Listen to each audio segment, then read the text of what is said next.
भगवद गीता पढ़ी है आप लोगों ने? एक है ज्ञान, जिसको बोलते हैं ज्ञान योग। उसका अल्टीमेट एम क्या है? ये रियलाइज करना कि ये जो साउंड ऑफ साइलेंस है इसको ब्रह्मन भी बोलते हैं। ब्रह्मन मीन्स द सुप्रीम रियलिटी। आत्मा भी इसी को बोलते हैं, परमात्मा भी इसी को बोलते हैं। इसी के अलग अलग नाम है। ओम बोलते हैं इसको, ओमकार बोलते हैं। जो गुरु नानक जी ने कहा है ना, एक ओमकार सतनाम, इसी की बात करिए। सतनाम का मतलब क्या? वो जो सत्य है। अभी मैंने बोला संदीप, क्या ये सत्य है? आज है कल नहीं है। ये नाम जिस तरफ इशारा कर रहा है वो बॉडी भी और ये नाम भी। संदीप नाम पैदा हुआ और मर गया। नाम मतलब क्या? आवाज। आवाज पैदा हुई और मर गई। ये आवाज जिसकी बात कर रही थी वो भी पैदा हुआ और मर गया। ये आवाज ना तो पैदा हुई है ना कभी मरती है। आपने पैदा करी क्या इसको?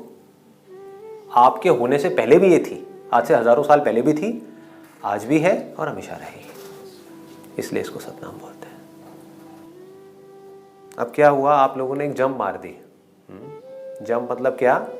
कि जहां पर पता नहीं कब पहुंचना था वहां पर अभी पहुंच गए। अब एक जंप और मारनी है। वो जंप क्या है? कि ये क्या है और मैं क्या हूं। आप समझ गए?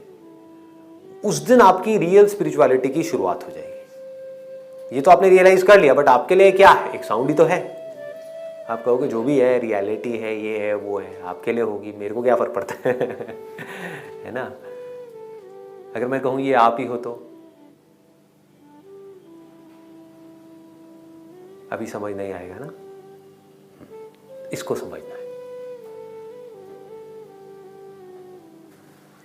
जिस दिन ये समझ आ गया उस दिन सारे डर खत्म हो जाएंगे, सारे डिजायर्स खत्म हो जाएंगे। सेल्फिश डिजायर्स, थॉट्स ना के बराबर रह जाएंगे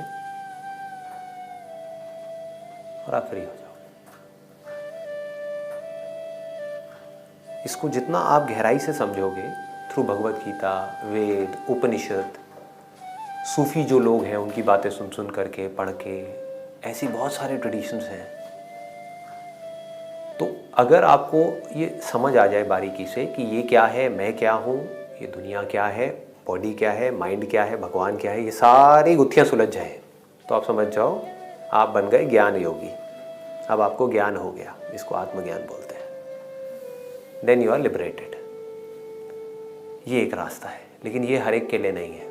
ये उसके लिए है जिसका इंटेलेक्ट बहुत शार्प हो। इंटेलेक्ट का मतलब हम समझते हैं बुद्धि, माइंड बहुत शार्प हो। तो माइंड शार्प कैसे होगा? अगर अभी आप एक स्टूडेंट हो तो पहले लाइफ में कुछ करो, तभी तो माइंड शार्प होगा। अगर आप कुछ कर ही नहीं पा रहे अपनी लाइफ में तो आपका माइंड एक जगह पे टिकेगा कैसे? आपका ध्यान बार बार कहाँ जाएगा? पैसे की तरफ जाएगा, करियर की तरफ जाएगा, जॉब की तरफ जाएगा, और चीज़ों की तरफ जाएगा। लेकिन लाइफ में एक बार आप सेट हो जाते हो, जिसके लिए अगेन बहुत समझदारी चाहिए। अगर आप बिजनेस भी करते हो, बिजनेस में कामयाब होने के लिए क्या चाहिए? पैसा। ये गलत फहमी है। बहुत लोग हैं जिनके पास बहुत पैसा है और सब लुटा देते हैं बिजनेस में। बिजनेस करने के लिए पैसा नहीं चाहिए। मैंने भी 12,000 रुपये से अपनी करियर की शुरुआत करी थी। समझदारी चाहिए, समझ चाहिए। जो काम आप कर रहे हो उसकी समझ अगर वो है तो आप बिजनेस में सक्सेसफुल हो सकते हो। अब अगर आप समझदारी से बिजनेस में सक्सेसफुल हो सकते हो तो अगर आप वहाँ पे जाकर के अटको नहीं, जो पैसा आया उससे चिपको नहीं, तो आप समझदारी से ये भी जान सकते हो कि मैं कौन हूँ। इसको बोलते हैं ज्ञान योग। तो ये एक रास्ता है। दूसरा रास्ता क्या है? भक्ति योग। भक्ति क्या कहती है? कि भाई भक्ति करो। अब प्रॉब्लम ये है, भक्ति किसकी करें? मूर्ति की करें, इसकी करें, उसकी करें। अब लोगों के अंदर वो भाव तो रहा नहीं। क्या भक्ति? टीवी में देखो क्या क्या हो रहा है और क्या क्या नहीं हो रहा है। भक्ति वाले थॉट्स हैं कितने लोगों के अंदर? तो किसकी भक्ति करें? That is a big question mark. तो ये जो साउंड ऑफ साइलेंस है जिसको भी आपने सुना है, अब यहाँ पर आपके अंदर एक फेथ होना चाहिए। फेथ मतलब क्या? विश्वास होना चाहिए कि अगर आपको, इसीलिए गुरु का एक बहुत बड़ा रोल बताया गया है हमारे हिंदू ट्रेडिशंस में। बट अब प्रॉब्लम क्या हो गई है, जो गुरु हैं वही गुरु घंटाल बन गए हैं। ये गुरु ही फंसा रहे हैं। गुरु का रोल क्या था? कि वो आपको यहाँ तक ले जा सके। गुरु वो जिसके ऊपर आपको विश्वास हो, ब्लाइंड फेथ हो।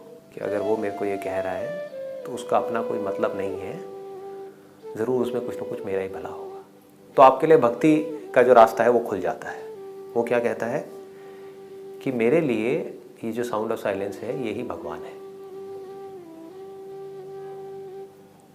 जो मंदिर में भी है, मस्जिद में भी है, दुनिया की हर मूर्तियों में है, हर इंसान में है, हर जानवर में है, और इसके प्रूफ आप सब हो, लाखों लोग हैं। तो इसकी आप चाहे तो भक्ति कर सकते हो।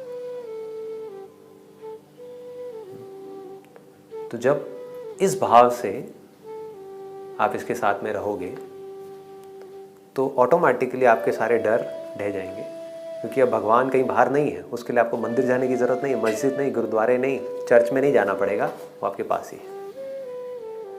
जब आप परेशान हो लाइफ में, परेशान होना ही होना है, लाखों प्रॉब्लम्स हैं, परेशान क्यों नहीं हो गए? जब लगे कि मेरा कोई नहीं है इस पूरी दुनिया में, तब कौन होगा? भगवान होगा। भगवान कौन है? ये है जिसको आप साउंड समझ रहे हो, वो आपके साथ है। 10 साल बाद भी रहेगी, 20 साल बाद भी रहेगी, 50 साल बाद भी रहेगी। जब तक आप रहोगे तब तक रहेगी। इस बॉडी के छूट जाने के बाद भी रहेगी। अब ये बात अभी समझ नहीं आएगी। जब बॉडी छूट जाएगी तो यहाँ पे ऑटोमेटिकली सब कुछ छूट जाएगा, ये नहीं छूटेगी।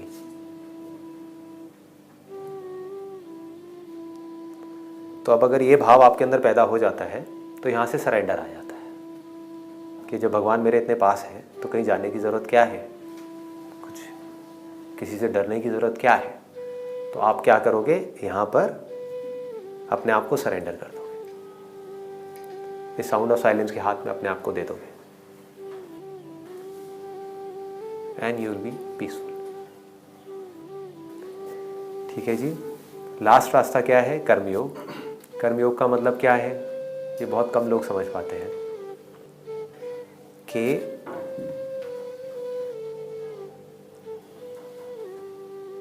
आप जो भी काम कर रहे हो किसी ना किसी मोटिव की वजह से ही कर रहे हो, नहीं तो करोगे ही क्यों? ठीक है ना, कोई ना कोई डिजायर होता है। तो आपके काम करने की वजह से या तो वो डिजायर पूरा होगा या नहीं होगा। आपकी एक्सपेक्टेशन या तो पूरी होगी या नहीं होगी। हो जाए तब भी और नहीं हो तब भी भगवान के हाथ पे छोड़ दो। काम अपना प्रॉपर तरीके से करो, इसको बोलते हैं कर्मयोग। इतना सिंपल है। भगवान कौन? ये रहा, हमारे पास ही है, कहीं दूर नहीं है।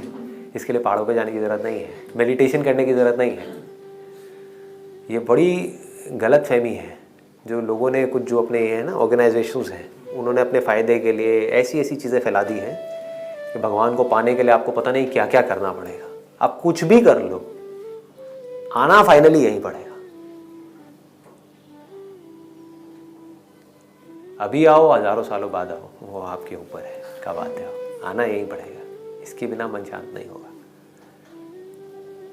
तो अब अगर अपने जो भी आपको मिला या नहीं मिला, सब मेहनत करने के बाद भी वो अगर आपने इसको सरेंडर कर दिया, आपने बोला भाई तेरा था, तुझी को दिया, खत्म, तो आप टेंशन फ्री हो गए। नहीं किया तो क्या होगा? रोते रहो, रोते रहो। कुछ मिल भी गया तो वो जाने का डर बना ही रहेगा, उसने जाना ही जाना है। नहीं मिला तो रोगे रोगे, मिल गया तो और की चाह पैदा हो जाएगी, फिर उसको पाने के लिए पागलों की तरह भागते रहोगे, फिर वो मिले ना मिले उसकी भी कोई गारंटी नहीं है। तो हर तरफ दुखी दुख होगा। इतना सिंपल है। This is called spirituality. अगर ये चीज़ हमको समझ आ जाए